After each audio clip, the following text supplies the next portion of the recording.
อนนี้ยังไม่มีฝนมีแต่ลมแต่ว่าลมโคตรแรงเลยค่ะดูค่ะ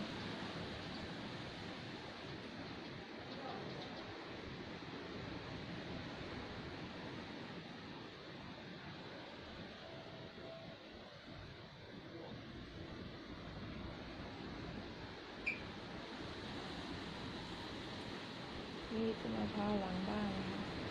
ดูลมดูลม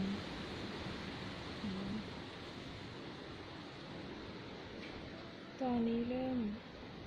ชาลงแล้วค่ะ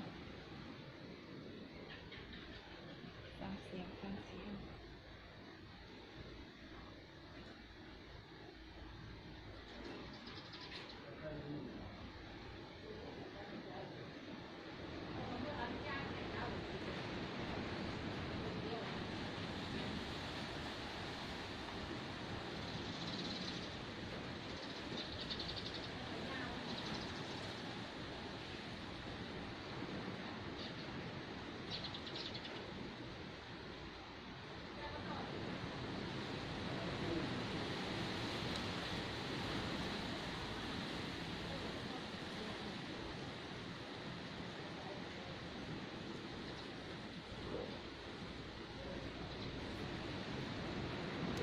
ลมจะมาจากทางขวาค่ะแต่ตอนนี้เราอยู่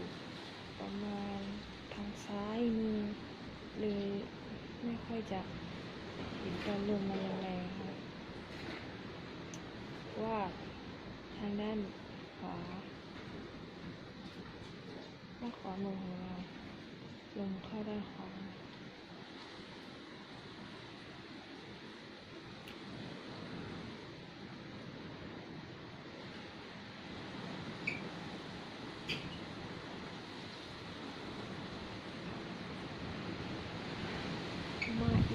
มาอีกลูกแล้วทุกคน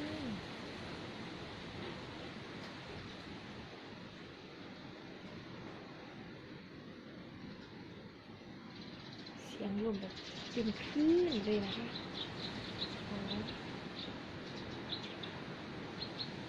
อยู่ทางด้านขวามือน่ากลัวมากแต่ทางนี้นะมันไม่ค่อยน่ากลัวเท่าไหร่แต่ทางขวาลมมันตีเข้ามามันโคตรแรงค่ะดูได้ยินเสียงไหมคะ